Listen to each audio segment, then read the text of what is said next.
Dalam Islam, kaum muslimin dan muslimat dirahmati Allah, menjadi wali tidak boleh gila, sebab gila tidak beramal lagi dia. Makanya menempuh jalan yang tidak disyariatkan bukan akan jadi waliur rahman, tapi akan menjadi waliyu ma'asyiral kiram. Maka tidak ada sejarahnya Nabi mengajarkan orang jadi wali sampai hilang akal. Kecuali setelah kita melakukan ritual-ritual yang tidak jelas syariatnya. Makanya jelas runtutannya. Senantiasa hambaku mendekatkan diri kepadaku dengan yang sunat-sunat. Yang sunat ini diketahui dari mana? Dari Allah dan Rasulnya juga. Oleh itu Imam Asy-Syafi'i rahimahullah menyebutkan seperti yang diriwayatkan oleh Ibn Abi Hatim dan Adab Asy-Syafi'i atau selainnya, "Law ra'aituhu yamshi 'ala al-ma' atau yajri 'ala al-ma' wa yatiru 'ala al-hawa' fala a'tabiruhu syai'an hatta a'lama mawqifahu min as-sunnah." Ini bagi saya tidak ada nilainya sampai saya lihat bagaimana sikapnya terhadap sunnah Nabi sallallahu alaihi wasallam.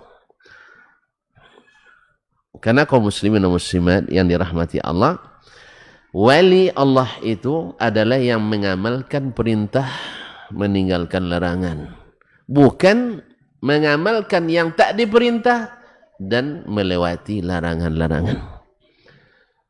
Bukankah mengada-ngada dalam agama itu dilarang? Dilarang atau ditegah? Hah?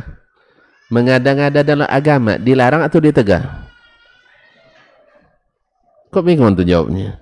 Dilarang dan ditegah. Nah, iya. Tidak dibolehkan. Tidak dibolehkan. Binassil kitab wa sunnatin Nabi sallallahu alaihi wasallam. Tapi tidak sedikit kita meneburkan syubhat. Tidak semua yang diada-adakan itu dilarang. Nabi melarang, Allah melarang, as-salaf melarang, lalu kita berjuang untuk menegakkan. Dengan alasan banyak ulama yang mengamalkan. Sampai-sampai dia bilang, kalian tidak ada ulama, kalau kami banyak ulamanya katanya. Tidak ada ulama, terputus sanadnya. Ya, apalagi kalau ada waktu, kalau imam tidak batasi, saya cerita tentang sanad. Tapi imam, dah hilang imam, alhamdulillah, aman kita. Imam hilang, aman kita, alhamdulillah. Kaum muslimin dan muslimat dirahmati Allah. Ya, mudah-mudahan doa kita terlambat ya.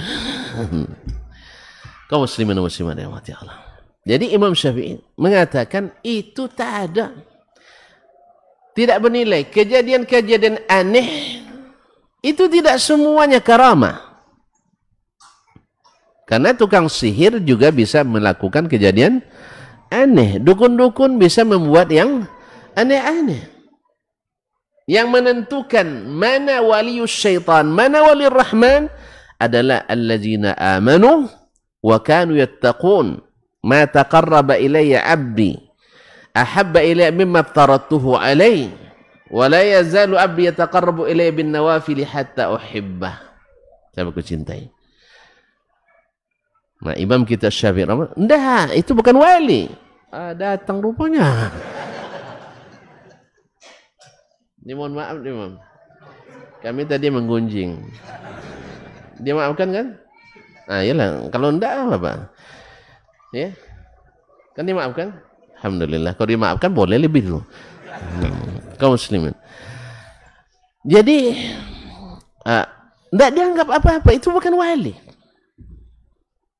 Kalau sebut wali juga, tapi bukan waliur rahman.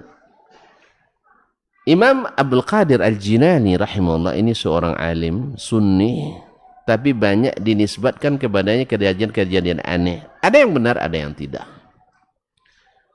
Tapi yang jelas hal-hal yang tidak sesuai dengan syariat lalu dinisbatkan kepada beliau, rata-rata itu tidak sahih dari beliau. Tapi ada karamah yang mudah-mudahan sahih.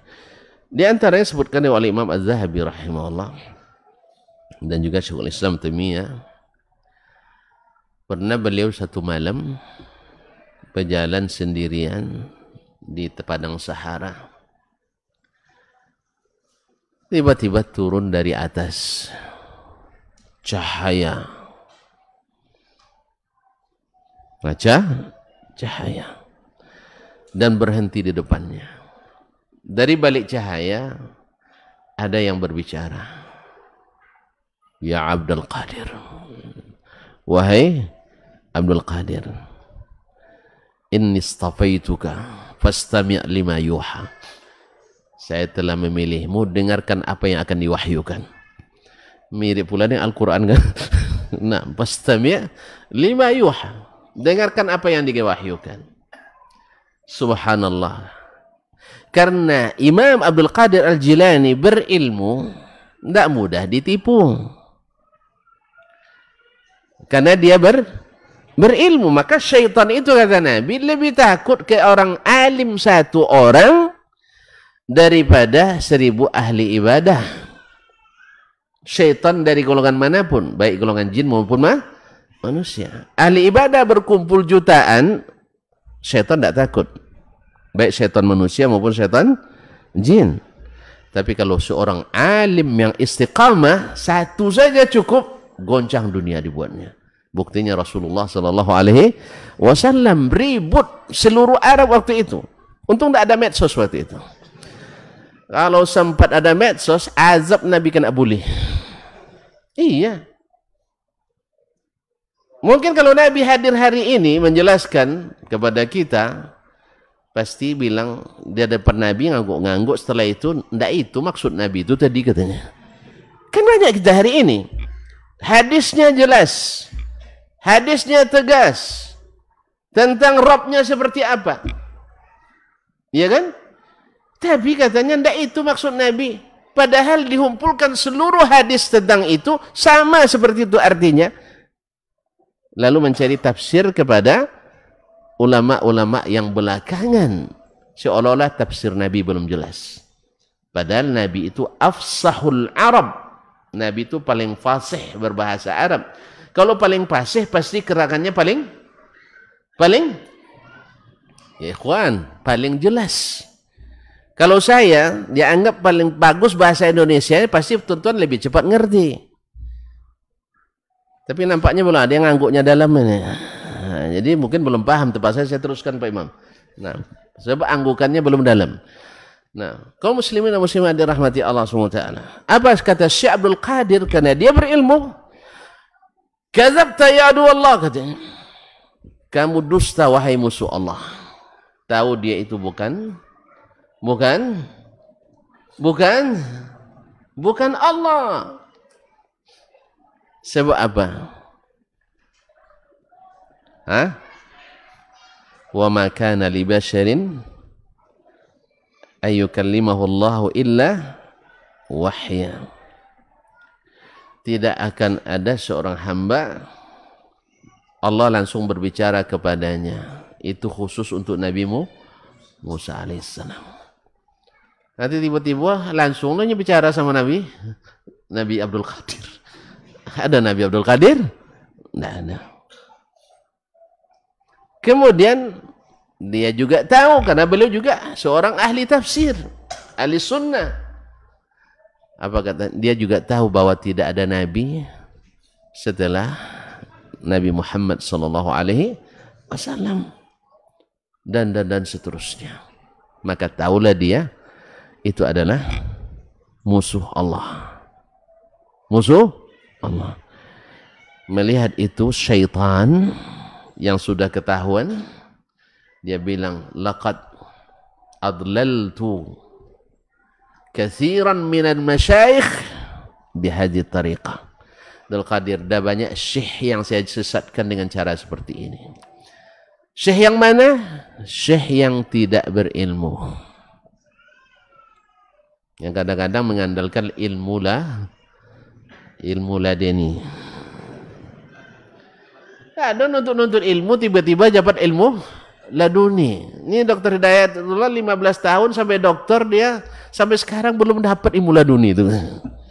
Cobalah bertapa untuk sana. Iya. Kaum muslimin dan muslimat dirahmati Allah SWT.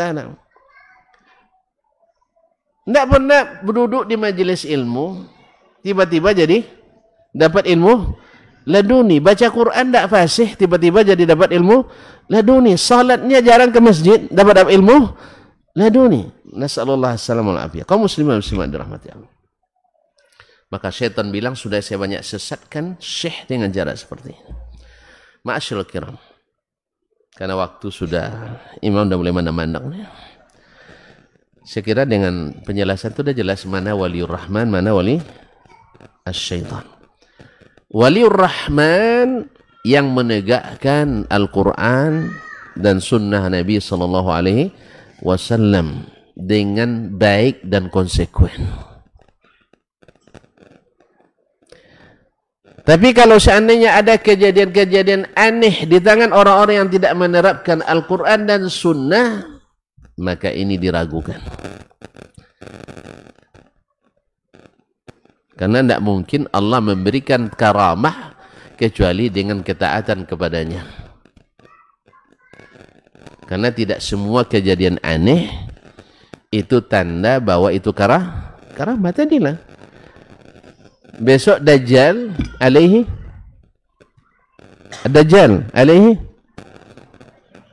salam ya, alaihi laknatullah.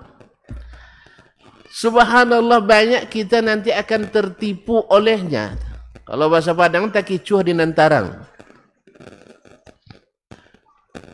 Bisa dia, kamu ini Tuhanmu, ini surga, ini neraka. Padahal yang dia bilang surga khususnya neraka. Yang bilang neraka itulah surga. Bisa dia belah.